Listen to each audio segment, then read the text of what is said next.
ദൈവനാമത്തിന് മഹത്വമുണ്ടാകട്ടെ. ഇന്നത്തെ പ്രഭാതത്തിലെ ചിന്തയ്ക്കായി ലഭിച്ചിരിക്കുന്ന വേദഭാഗം അപ്പോസ്തലനായ വിശുദ്ധ പൗലോസ് തിമോത്തിയോസിന് എഴുതിയ 2 ലേഖനം 4 അധ്യായം 7-8 വാക്യങ്ങൾ. ഞാൻ നല്ല പോർ പൊരുതു, ഓട്ടം തികച്ചു, വിശ്വാസം കാത്തു, ഇനി നീതിയുടെ കിരീടം എനിക്കായി വെച്ചിരിക്കുന്നു. ബിജുവിന് സന്തോഷം നൽകുന്ന കാഴ്ചയായിരുന്നു അത്. ഒരാൾ തന്നെ നോക്കി ടാറ്റ തരുന്നു.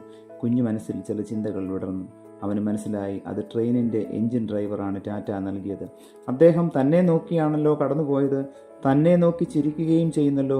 അപരിചിതനായ അയാളെ നോക്കി ചിരിക്കുവാനുള്ള ആഗ്രഹം ഉള്ളിലൊതുക്കി. എന്നാൽ തന്നെ നോക്കി ചിരിക്കുവാൻ, കൈവീശി ടാറ്റ നൽകുവാനും ഒരാൾ. അതവനെ ചിന്തിപ്പിച്ചു. പിറ്റേ ദിവസവും രാവിലെ വിജു സ്കൂളിൽ പോകുമ്പോൾ ആ ട്രെയിൻ വന്നു. പതിവ് പോലെ ഇന്നലത്തെ കാഴ്ച കണ്ടു. ആ ഡ്രൈവർ തന്നെ നോക്കി ചിരിക്കുകയും കൈവീശുകയും ചെയ്യുന്നു. ഈ സന്തോഷം അവൻ്റെ ജീവിതത്തിലെ വേദനകൾ മറക്കുവാൻ കഴിഞ്ഞു. റെയിൽവേ ജോലിക്കാരനായ തൻ്റെ പിതാവിന് ഭാര്യയുടെ മരണത്തോടെ ബിജുവിനെ ശ്രദ്ധിക്കുവാൻ കഴിയുന്നില്ല. തന്നെ ആരും സ്നേഹിക്കുകയും കരുതുകയും ചെയ്യുന്നില്ല എന്നുള്ള ചിന്ത അവനെ ദുഃഖിപ്പിച്ചിരുന്നു. ഈ എഞ്ചിൻ ഡ്രൈവറുമായുള്ള ബന്ധം അവൻ്റെ ജീവിതത്തിൽ ഒരു പ്രകാശനാളം തെളിയിച്ചു. ഇന്ന് അവർ വളരെ നല്ല ചങ്ങാതിമാരാണ്. അവൻ തൻ്റെ ബർത്ത്ഡേക്ക് ഡ്രൈവർ അങ്കിളിനെ ക്ഷണിച്ചു. അങ്ങനെ അവൻ അന്ന് രാവിലെ സ്റ്റേഷനിൽ ചെന്ന് അങ്കിളിനെ വരുന്ന ഞായറാഴ്ച തൻ്റെ ബർത്ത്ഡേ ആണെന്ന് അറിയിക്കുകയും അതിന് ക്ഷണിക്കുകയും ചെയ്തു.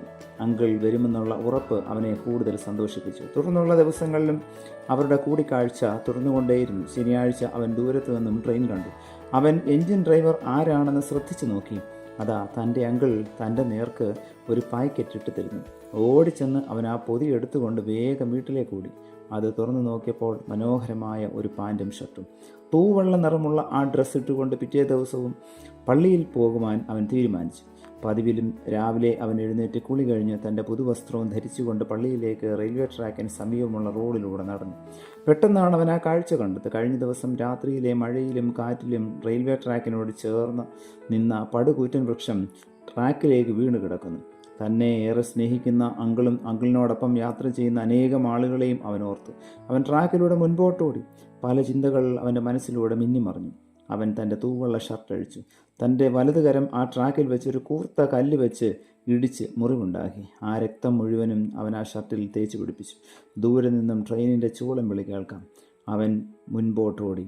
വീണും ഓടിയും അവൻ തളർന്നു. എന്നിട്ടും അവൻ തൻ്റെ അങ്കിളിനെയും യാത്രക്കാരെയും ഓർത്ത് മുൻപോട്ടോടി. ദൂരെ നിന്നും വന്ന് എൻജിൻ ഡ്രൈവർ തൻ്റെ മുമ്പിൽ ഒരു ചുവന്ന കൊടി ഉയർത്തിപ്പിടിച്ചിരിക്കുന്ന കുട്ടിയെ കണ്ടു. അദ്ദേഹം ശ്രദ്ധിച്ചു നോക്കി. ബ്രേക്ക് ഇടുവാൻ തുടങ്ങി. ട്രെയിൻ ആ മരത്തോട് ഏറ്റവും അടുത്ത് വന്ന് നിന്നു.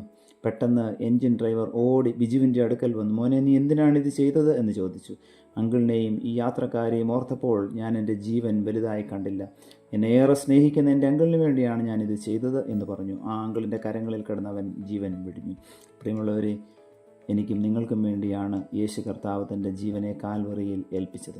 ധൈര്യത്തോടും പ്രത്യാശയോടും ദൈവിക പ്രവർത്തനത്തിനായി അവൻ്റെ കരങ്ങളിൽ നമ്മെ പൂർണ്ണമായി സമർപ്പിക്കാം, പ്രാർത്ഥിക്കാം. പ്രിയ കർത്താവെ, ഞങ്ങളെ സ്നേഹിക്കുന്ന യേശുവേ, നിന്നെ കാണുവാനും വിശുദ്ധിയിൽ വളരുവാനും എന്നെ നിൻ്റെ കരങ്ങളിൽ ഞാൻ സമ്പൂർണ്ണമായി സമർപ്പിക്കുന്നു.